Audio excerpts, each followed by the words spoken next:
And welcome back. Now, my producer, Ken Rayner, caught up with Jamaica's technical leader at the recent World Championships in Doha, Qatar, Donald Quarrie, earlier this week regarding the team and its performance. And they spoke about the preparation and place for the Tokyo Olympics, which comes up next year. We'll take a look. Thank you, Jermaine. And of course, I'm here with the 1976 200 meters gold medalist, Donald Quarrie. Most importantly, he was a technical leader at the World Championships in Doha. Sir Quarrie, 3 weeks after the feel-good moment is out of the way, as the planning started already for the Olympics in Tokyo. Yes, the J3s are looking ahead, and the plans will begin much earlier than usual, because we realize that there are areas in which we can improve on as far as the athletes' welfare are concerned, and it's absolutely a must to get things rolling so that the athletes can be properly informed at an early time and be ready mentally to do what they have to do when the time comes. You talk of athlete welfare. Does that relate to on the ground at the championship or prior to, leading into? Prior to, I think after the trials, it's a crucial time. So information will definitely be given out to athletes immediately after our trials. Granted, the JOA will be in charge of our team for the Olympics, but leading up to the games, the J3 will definitely ensure that their athletes are very well prepared with proper information, proper guidance in terms of communicating with their coaches, their agents, in terms of a training camp.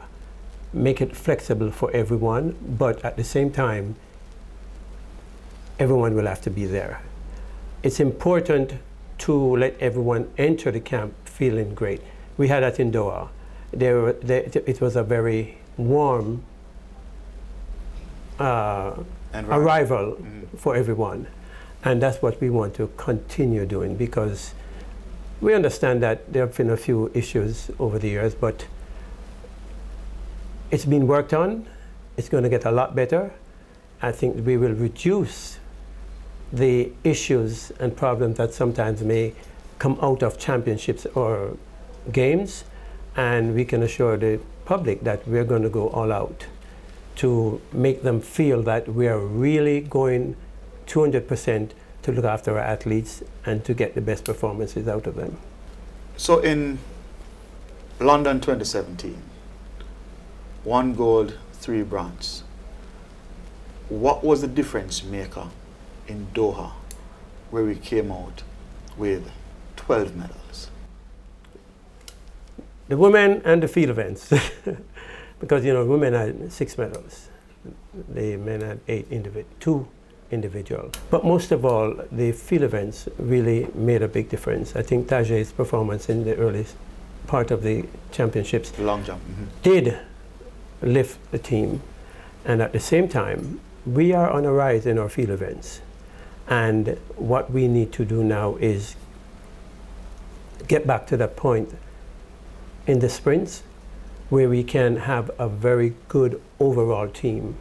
The coaches that we have in these field events are remarkable, because they've done wonders with their athletes.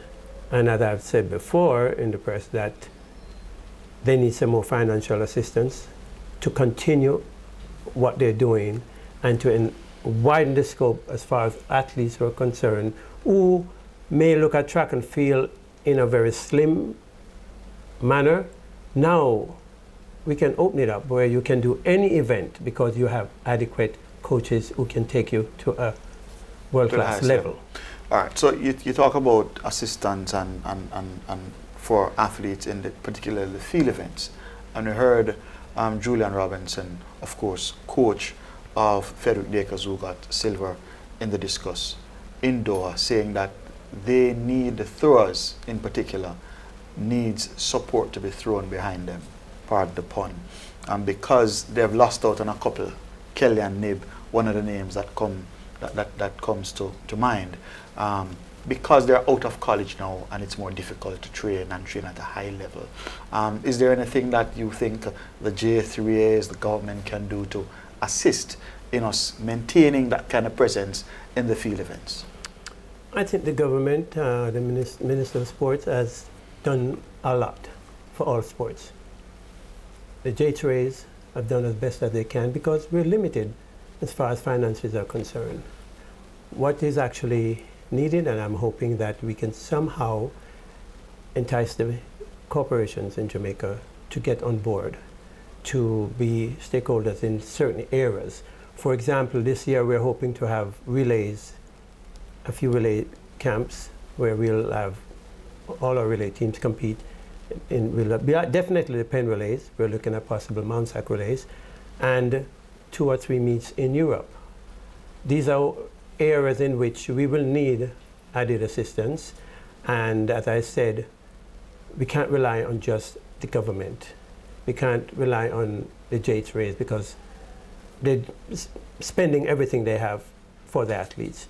And I'm hoping that, as I always wish, that somehow we can reach out to the various companies and corporations in Jamaica to come on board in different aspects. So maybe that's something we need to put together and do a presentation in order to entice them to be a part of it. We had a couple of relays in Europe this year from memory, pen relays of course. But how important is it to have these kind of relay camps? It's important because if you have a strong team, you want them to be able to work together. If they're able to work together on several occasions, once you get to the camp, it's a lot easier. You get a better camaraderie among each athlete, and at the same time, it gives you that sense of togetherness that, okay, we're going out there together to get that medal. 3 weeks away from Doha, recommendations usually must, a report must be done one with recommendations. Have you handed in your report as yet? I've done my report. I'm waiting on that send button. I haven't pushed it yet, but it's completed. And what if you can give anything away, what are kind of the stuff that will be in your executive summary? Raise our standard in some of the event, the qualification standards, because although it's the national championships, it's also the Olympic trials. If you raise your standard just a little bit, you will also force some of these youngsters or a few other people to aim a lot higher. At the same time, if it's too low, you get in some events, you may find that your elite athlete has to compete one extra time unnecessarily. And it's not a matter of not giving everyone a chance, but telling everyone, instead of performing at a C standard, I want you to perform at a B or A. And they do have the ability. And we have to force them indirectly to step up their game. Since Doha, we've heard a number of coaches weighing in on the importance of our athletes performing, the male athletes in particular. And there's even been the suggestion from Stephen Francis, Maurice Wilson, that we may need to consider heading back to the US colleges. Where are you on that matter? Because some years ago, I remember it was the athletes were being overworked in the college system overseas. Well, years ago, quite a few people were saying something totally different. We should stay here. And I think it's important to realize we're limited here in Jamaica. And most of our athletes do get medals, who have gotten medals over the years, did go to school in the United States. Being burnt out in the United States, it comes down to the individual. If you're not used to working hard here in Jamaica, but you were able to succeed in winning, but now you really have to work twice as hard to get to the top, because now you're competing with your peers who are just as good as you are. It can work against you. I think it's not fair to say people are burnt out, because if you say that, some of them are burnt out here before they even go to college. So it's a matter of us looking at the entire picture. I think for boys and girls stamps, that limitation is fantastic. Maybe a little late, but it's fantastic that you're able, coaches are not inclined now to put their elite athletes in too many events just for points. Now we can see them blossom and maybe not lose too many of them along the way, because over the last 4 or 5 years, I am still waiting to see what has happened to those people who won a chance in the sprints. And that's something that we have to realize is not a J3A issue. It's at the coaching level.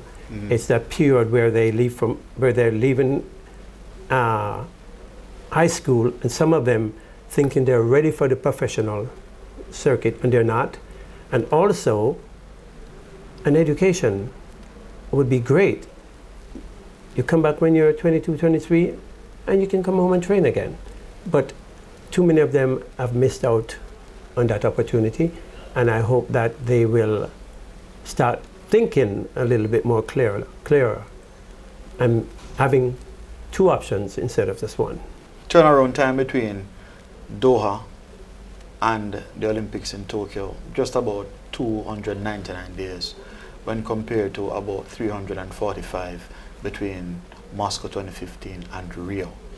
Your suggestion to the athletes: it was a long season in 2019, went all the way down to October.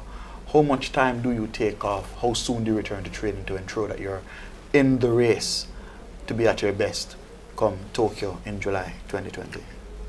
Well, before I make any suggestions, I think most of the coaches are aware of this. They were aware of it before.